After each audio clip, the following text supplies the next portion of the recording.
So I know a lot of people aren't like overly happy with the way the Obi-Wan Kenobi show has gone so far. There's been a lot of outrage. Me personally, I've loved the show up to this point. I just finished the fourth episode, but watching the fourth episode made me kind of realize the frustration I have with this show. Despite me loving it and despite me having a blast with each episode, I am very frustrated to a point, and I'm going to explain why. The show was kind of marketed as an Obi-Wan Kenobi slash Darth Vader Anakin Skywalker TV show because, they had Hayden Christensen going around doing equal media opportunities as Ewan McGregor. So they really made it seem like Hayden was equally involved with the show, but really it just seems like they've had him walking around in the Vader suit, and then we got to see, burnt Vader in the bacta tank for like 10 seconds, and that's really the fullest extent we've gotten to see Hayden Christensen in this show. There was a little vision where he was standing in the distance as Anakin, with his hood pulled up on his Jedi robes, but that's really it.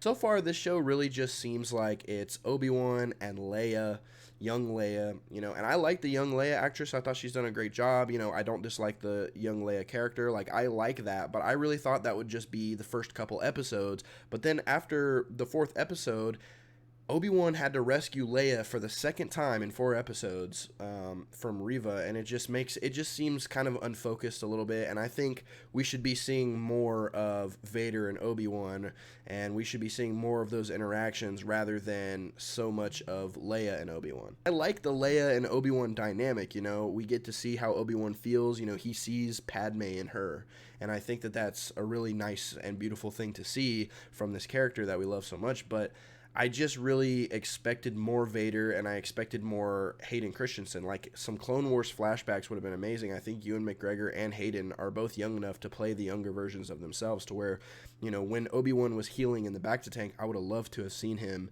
have some flashbacks to the Clone Wars, and we get to see Hayden as Anakin again in full force. So that's where my frustration lies. There's still 2 episodes left, so something could happen, but I feel like if they would have done the flashbacks, they already would have done it, and it probably won't be in the last 2 episodes. So that's just my thoughts. I still love the show, and we'll wait and see how it unfolds, but let me know what you think.